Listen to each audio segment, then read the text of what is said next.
Vous êtes sur l'Entretien sans filtre, l'émission proposée par Mediapack. Si vous êtes intéressé par l'actualité d'Afrique, en particulier des Comores, alors cette émission est faite pour vous. Bonjour. Nous allons parler bien sûr sur l'actualité des Comores en ce jour d'élection présidentielle anticipée. Opposition partie en désordre, opposants emprisonnés, beaucoup de critiques sur l'organisation de ces élections prévues ce dimanche.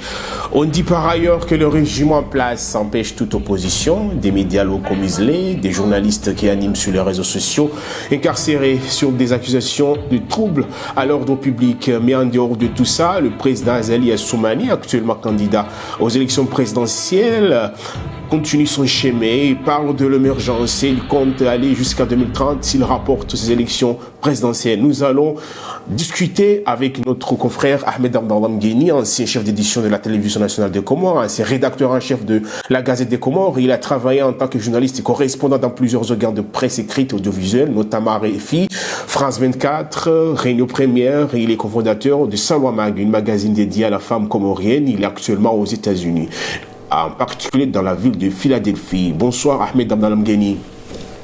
Bonsoir mon frère.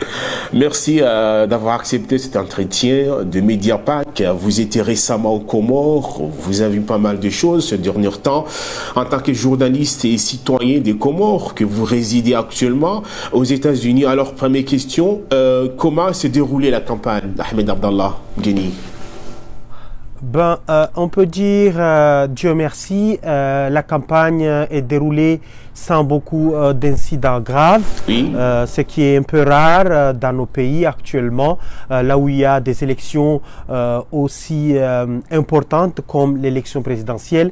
De manière générale, l'élection est bien passée, la campagne est bien passée, il n'y a pas eu beaucoup d'incidents, chacun a pu s'exprimer, on a eu, il faut le retenir aussi, vers la fin, quelques intimidations, quelques déplacements. Il y a eu toujours la peur, parce que certaines personnes ont pris la parole tout en se disant que je peux être arrêté d'un moment à l'autre. Oui. Il y a eu des convocations entre-temps, même si aux dernières minutes, le procureur dit qu'il n'y a pas eu de convocation, notamment pour le président Sambi. Mais on peut dire de manière générale, on a pu terminer la campagne sans beaucoup d'incidents. C'est ce qu'on peut retenir pour l'instant sur le déroulement même de la campagne. Par rapport à votre brève analyse, comme vous avez vécu récemment aux Comores, mais nous qui sommes à l'extérieur, on voit une terreur qui s'est installée aux Comores. C'est bien ça le cas, M. Ahmed Abdallah? J'ai pas bien entendu la question. J'ai dit, nous qui sommes à l'extérieur, comme vous, on voit une terreur qui est déjà installée, aux Comores, vis-à-vis de ces élections. Oui, absolument, absolument. Je l'ai souligné dans mon introduction, oui, que la terreur est là. Chaque personne qui voudrait s'exprimer réfléchit 1000 fois avant de se prononcer, oui, quel que soit sur Facebook ou sur les réseaux sociaux de manière générale. Dans les meetings, chacun voudrait s'exprimer, mais il prend toutes les précautions possibles. Donc, il y a une psychose qui est là. Chacun a peur de monter sur la moto, comme on a tendance à le dire quand on parle de la prison de Moroni. Donc, les gens voudraient parler, les gens voudront parler, mais je vous assure qu'on ne parle pas parce qu'on veut, on ne parle pas, on ne dit pas ce qu'on pense. Chacun préfère garder le silence pour éviter d'être arrêté à tout moment.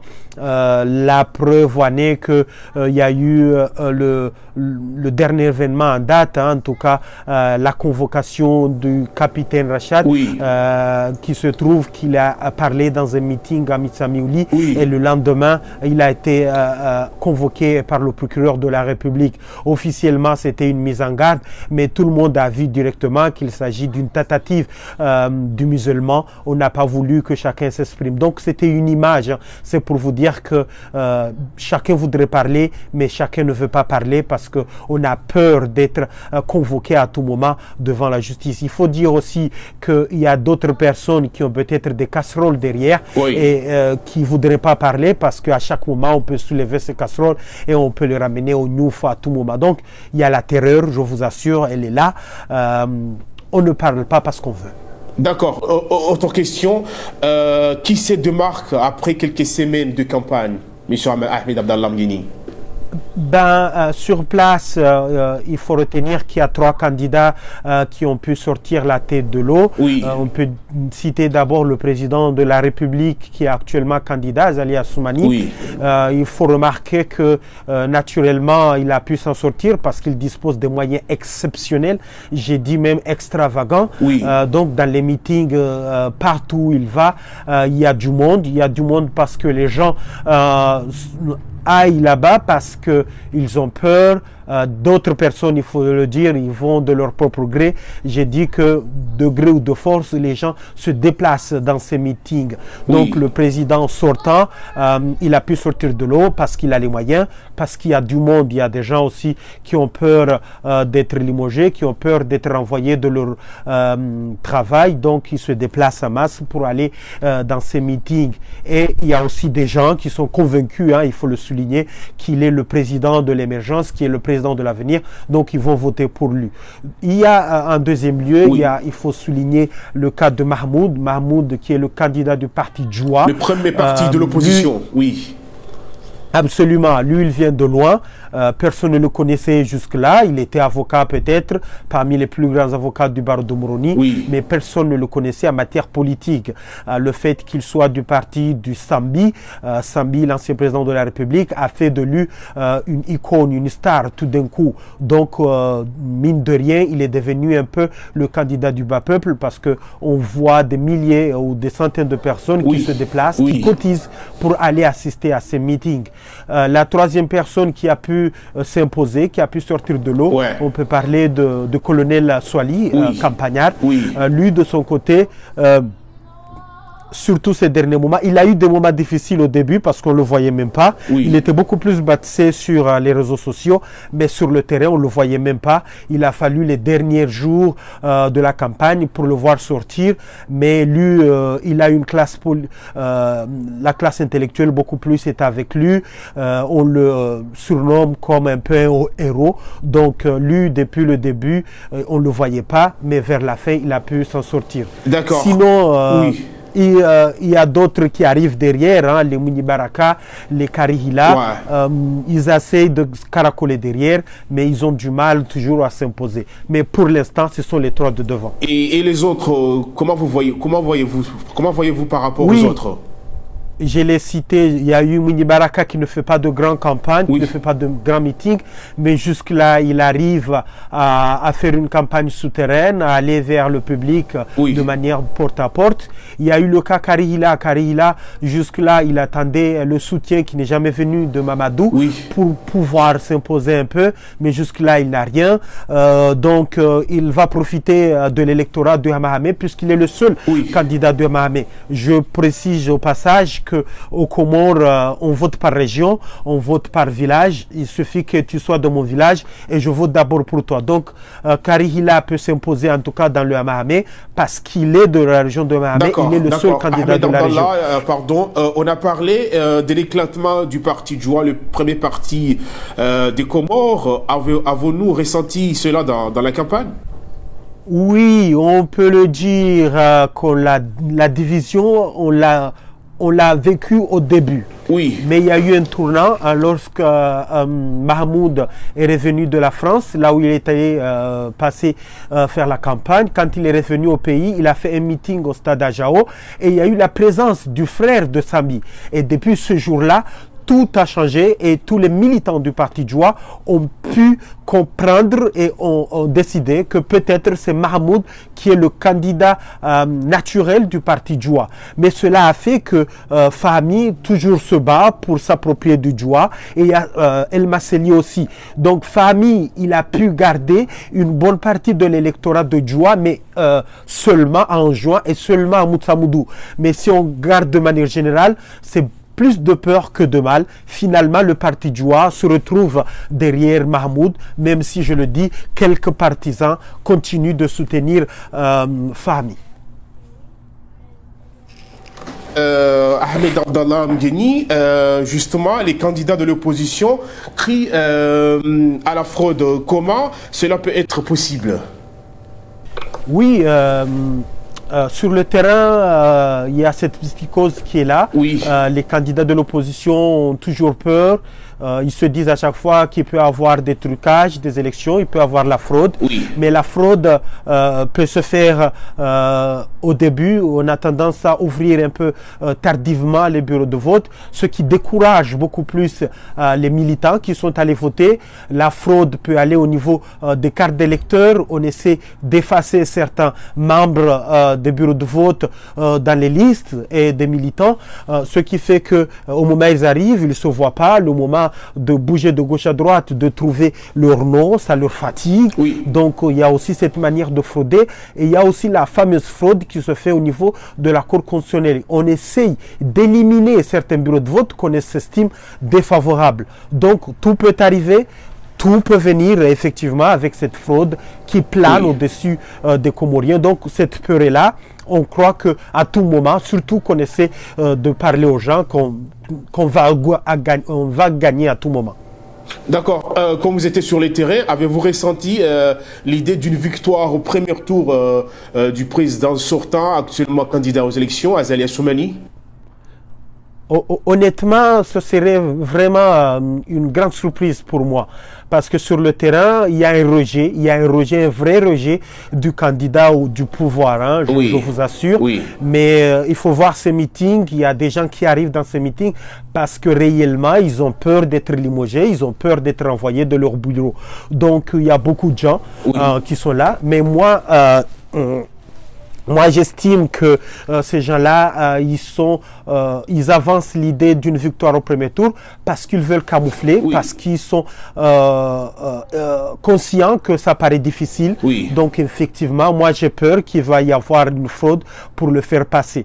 Il peut peut-être passer, mais difficilement en tout cas, parce qu'il est le candidat du pouvoir. Il peut peut-être passer, aller au deuxième tour, mais jusqu'à gagner au premier tour, pour moi, c'est vraiment impossible. Ça serait trop exagéré. D'ailleurs, on parle d'observateurs, notamment étrangers. Peut-il changer la donne si les observateurs assistent à ces élections aux Comores? Oui, on parle de ces observateurs, des observateurs qui viendront de l'Union africaine, de l'Union européenne. Ils viendront aussi de la francophonie.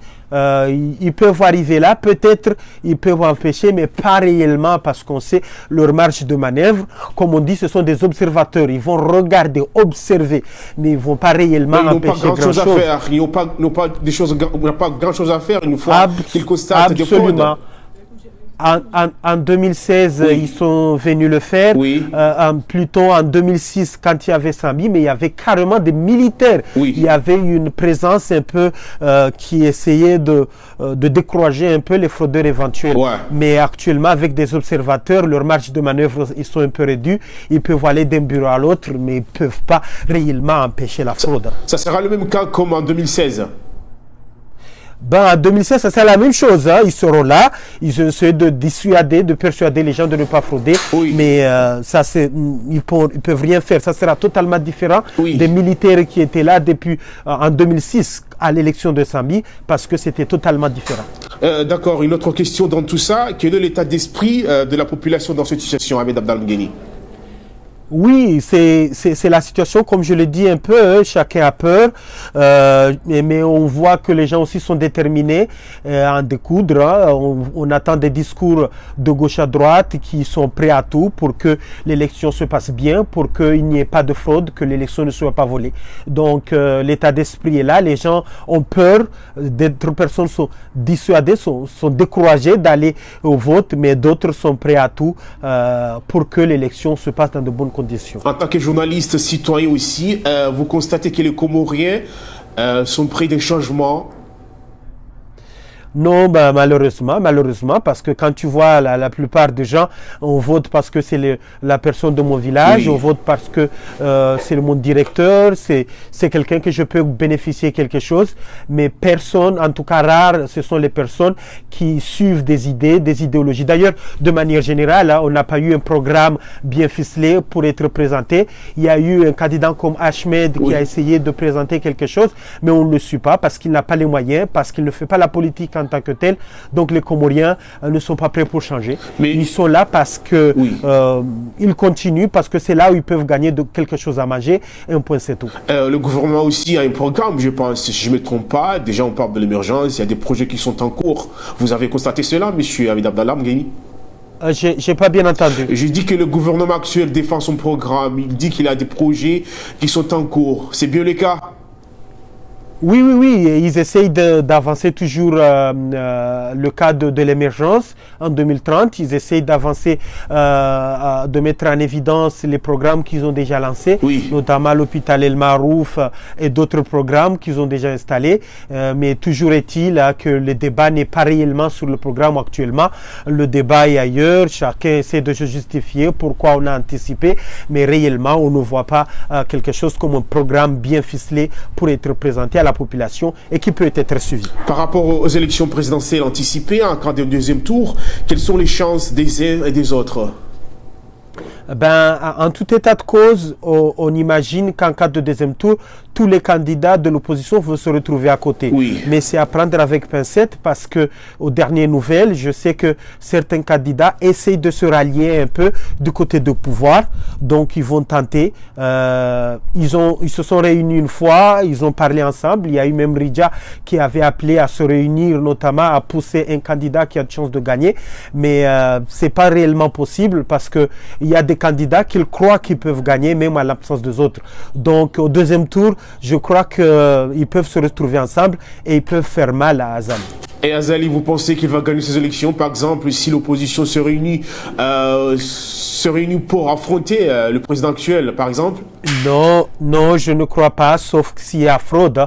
Ils ne peuvent pas réellement gagner parce que ce ne sera pas évident, parce que faire ce travail contre l'opposition qui se réunit. S'il se réunit, je sais qu'il y aura 2 ou 3 candidats qui vont aller de l'autre côté pour retrouver Azali.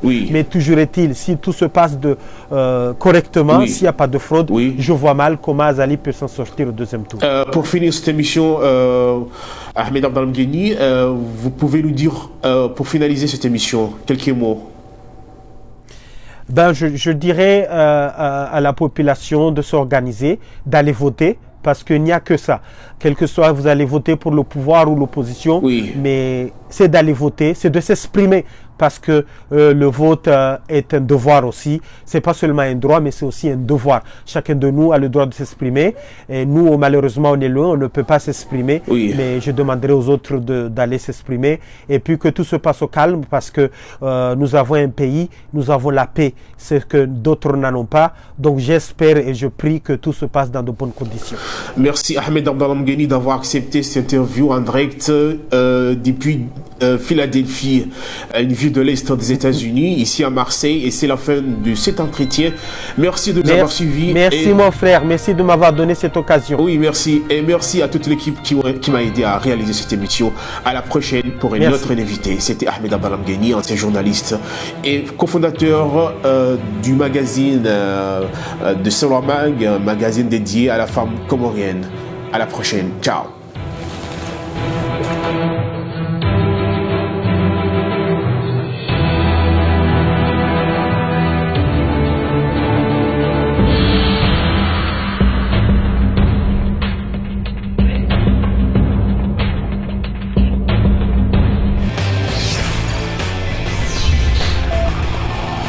Abonne-toi.